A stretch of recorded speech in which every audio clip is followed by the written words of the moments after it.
Հաջորդ հարցը ազատություն աջակայանում։ Պարոն վարչապետ, դուք ասացիք, որ հոգևոր նորոգման օրակարգն եք կիսում, այսինքն ձեզ միավորում եք այս եպիսկոպոսների հետ այդ օրակարգը եւ ողջունեցիք նրանց հայտարարությունը, որով նրանք պատրաստվում են հավաք անցկացնել կաթողիկոսին հեռացնելու պահանջով։ Մինչև այս հայտարարությունը անելը արդյոք նրանց հետ հանդիպում ունեցել եք, եթե այո, նրանք մինչև հայտարարելը պատմել են իրենց մտադրության մասին ձեզ։ Եվ երկրորդ հարցը, փաստորեն պարոն Փաշինյան, դուք ասում եք, որ չնայած իրավապահների լռությանը, դուք ասում եք, որ շարունակում եք պնդել, որ կաթողիկոսը զեկուցում է օտարերկրյա ծառայություններին եւ հակապետական գործողություններ է իրականացնում։ Չեք կարծում, որ դուք լինելով երկրի ղեկավար ձևավորում եք վտանգավոր մի նախադեպ, որով քաղաքացիները, մարդիկ առհասարակ միմյանց կարող են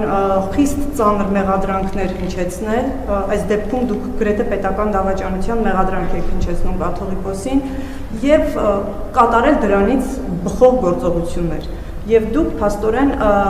այս իրավիճակում փաստորեն ստեղծում եք մի նախադեպ, որով առանց իրավական գործընթացների կարելի է մարդկանց մեղադրանքներ հնչեցնել եւ դրանից բխող գործողություններ իրականացնել։ Նախ 10 եպիսկոպոսների հավաք անցկացնելու մտադրության մասին ես իմացել եմ իրենց հայտարարության տեքստը կարդալով։ Երկրորդը, ես էլ եմ ասում, ես ոչ մի իմ հայտարարության պահին ոչ մի գաղտնի բան չեմ բացահայտել, բացահայտել եմ արդեն բացահայտվածը։ Բացահայտել եմ արդեն բացահայտվածը։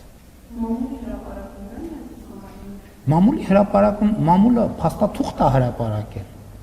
Փաստաթուղթ, ընդ որում այդ փաստաթուղթը գտնվում է նաև պետական մարմինների տիրապետության տակ։ Պետական մարմինների տիրապետության տակ։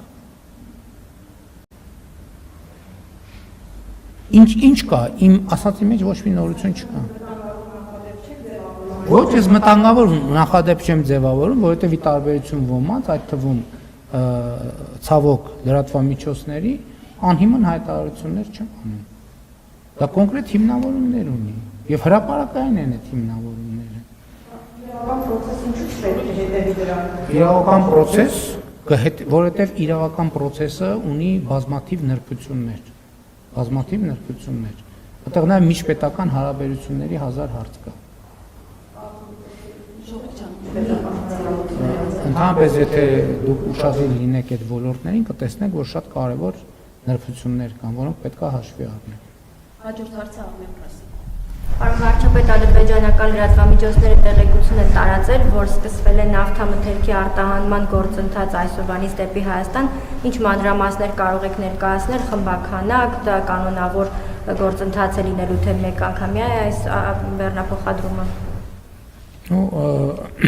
Այո, ես էլ տեսա, որ արդեն շարժակազմը Ադրբեջանի արտադրության նավթամթերքով շարժվել է եւ գալիս է Հայաստան եւ ես ողջունում եմ այս զարգացումը, այդ զարգացումը, այսինքն զուտ առևտուրը տեղի է ունենում մասնավոր ընկերությունների միջև, բայց իհարկե Հայաստանի եւ Ադրբեջանի միջև հաստատված խաղաղությունն է, որ քաղաքական պայմաններ է ստեղծել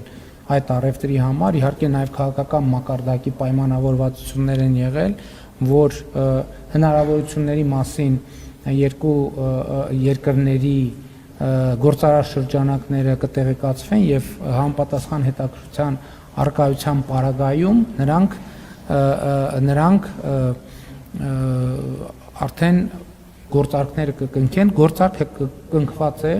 մուտքը գործի Հայաստան, ես ճիշտն ասած շատ մանրամասներով, խմբաքանակներով եւ այլն չեմ տիրապետում, գիտեմ որ մի գնացք է գալիս, ինչքան է կոնկրետ այդ ովքեր որ առևտուր են անում, իրենք ավելի կմասնավորացնեն կամ երբ որ արդեն մեր մաքսային ծառայությունները մտնի երկիր եւ տեղեկության տիրապետեն, ես այն ժամանակ կտիրապետեմ։ Ինչ վերաբերում է հետագա ընթացքին, նաեւ ես գիտեմ, որ վրացական երկաթուղու սակագնի հետ կապված որոշակի հարցեր կան եւ հույս ունեմ այդ հարցերը կամ կկարգավորվեն կամ եթե չկարգավորվեն տրամաբանորեն տնտեսվարողները այլընտրանքային ձևեր, եթե այդ գործարքները շարունակեն հետաքրքիր լինել, այլընտրանքային ձևեր կփնտրեն ներմուծումը եւ արտահանումը ապահովելու։ Վերջին հարցներ,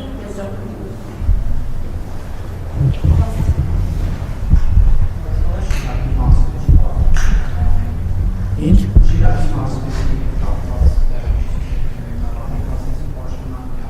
Եթե կլինի համապատասխան որոշումներ կհրապարակենք իմանանք։ Չկա այլ հարց։